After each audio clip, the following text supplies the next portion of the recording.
Mbere yo kwinjira mu rukundo hari ibintu by'ibanze umuntu aba agomba kuba yujuje kugira ngo azoroherwe n'urugendo aba agiye gutangira. Abantu benshi bakunda kwinjira mu rukundo bagakeka ko abandi aribo bagomba gutuma bishima, nyamara ibyishimo bya nyabyo bitangirira muri wowe. Kwinjira mu rukundo ukumva ko ugomba kwikoreza umutwaro mugenzi wawe ko ari we ugomba gutuma wishima ni amakosa akomeye.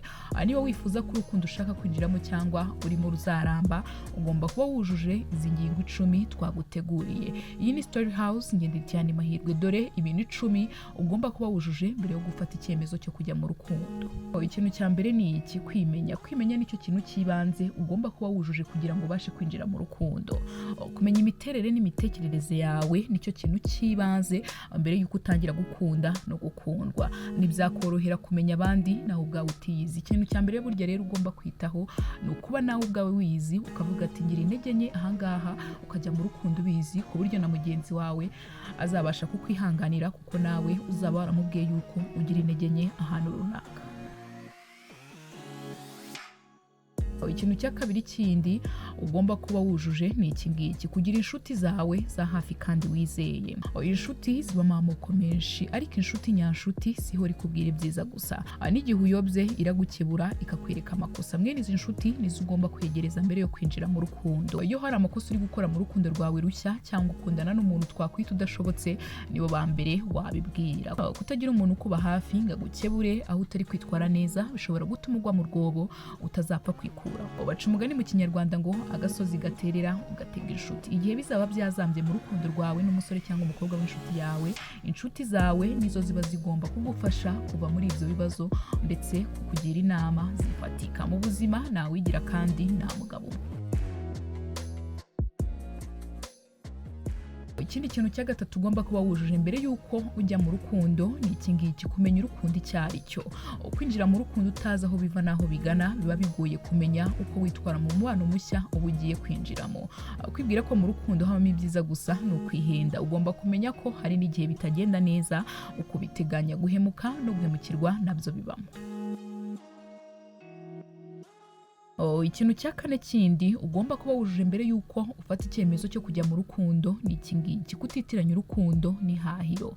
Mu rukundo siho uba ugiye kubonera umutungo uruseho kuwufite. Abakobwa cyane nitwe dukunda kugira iyi ngeso, dukunda kwitiranya urukundo n'ihahiro. Ihahiro nshaka kuvuga ni ukujya mu rukundo witeze ko wenda uriya musore cyangwa uriya mugabo azaguha amafaranga ukamukuraho ubutunzi. Mbere yo kwinjira mu rukundo ugomba kumenya kubaho nawe ubwawe wibeshejeho. Iyo winjiye mu rukundo ushingiye ku wundi muntu uzabibona, ariko nawe akagukoresha icyo ashaka, ukaba uhindutse igikoresho cye aho kuba umukunzi we. Kuba ukundana n'umusore ukamutura buri kabazo kawe kose, agira akumva ko ari we ukugize, agaciro yaguhaga kakagabanuka. Numenyera guhora uteze amaboko uziga kwikemurira ikibazo ryari. Iteka muzahorana cyangwa uzahorana n'umukunzi ugukemurira buri kibazo cyawe cyose.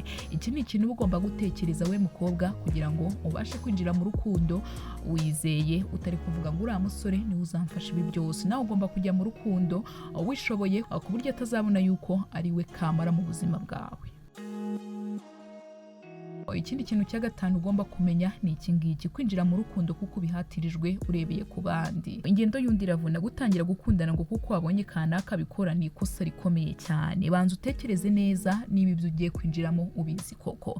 Guhatirizwa gukundwa cyangwa gukunda bitewe n'umuryango wawe, inshuti se, bishobora kukugiraho ingaruka mbi cyane kuko uba ugiyemo kubera igitugu. Iyo uhuye n'ikibazo mu rukundo ukomereka kurusha uko ari wowe ubwawe wari bube warabyinjije. Ikintu cya gatandatu kindi ni iki ngiki: kwemera ko mwatanduka. Wigeze ukundana n'umusore umukobwa ariko nyuma bitewe n'impamvu runaka mugatandukana, ni byiza kubanza kumwikuramo burundu mbere y'uko utangira urukundo rushyashya. Gutandukana n'umukunzi wawe birababaza, ariko si ryo herezo ryawe ku isi. Nibigukuraho igikundiro n'amarangamutima yawe. Kuba ugiye kongera gukunda cyangwa se gukundwa si igihe cyo kwihimura. Umukunzi wawe mushya nta ruhare na ruto yagize kukuba warahemukiwe. Icya karindwi ni iki ngiki: kugira icyizere. Niba nawe ubwawe nta cyizere wigirira, biragoye ko umukobwa cyangwa se umusore mukundana akikugirira. Niba utiyizeye ntiwamenya uko wizera mugenzi wawe. Icyizere ni ryo shingiro ry'urukundo. icyamunani kindi ugomba kujya mu rukundo wujuje ni iki ngiki: kugira intego. Urukundo rudafite intego ni nk'umugenzi udafite icyerekezo. Ni byiza ko wiha intego runaka y'urukundo ugiye kwinjiramo. Kumenya umukunzi ushaka uwo ari we, icyo umushakaho ni ingenzi cyane. Bizaba bibabaje gukundana n'umusore cyangwa se umukobwa imyaka igahita indi igataha, nyamara nta cyerekezo runaka urukundo rwanyu ruganamo. Icya cyenda ari nacyo kibanziriza icya nyuma gikomeye ugomba kuba wujuje mbere y'uko ufata icyemezo cyo kwinjira mu rukundo ni iki ngiki: kuba ufite igihe gihagije. Kugaragariza urukundo mugenzi wawe bisaba kugira igihe cyawe cyo kwigomwa.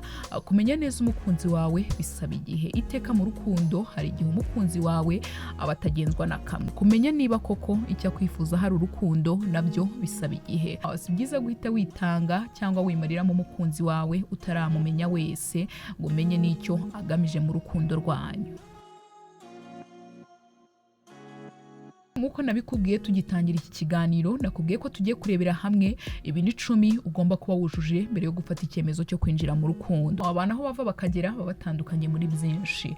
Uburyo bwo gukundana nabwo nuko ntugomba gushaka gukunda cyangwa se gukundwa nk'uko uyibona ku bandi. Wikigana ingendo y'undi kuko iravuna. Muri iki gihe niho usaga kubera gukoresha imbuga nkoranyambaga cyane. Niba ukundana n'umukobwa akajya abona ko perezida byamamare byakoreranye amasiripurize yumva nawe abishaka. Gusa kandi umenye yuko nyine nk'uko nabikubwiye abantu baratandukanye no gukundana nabyo biratandukanye.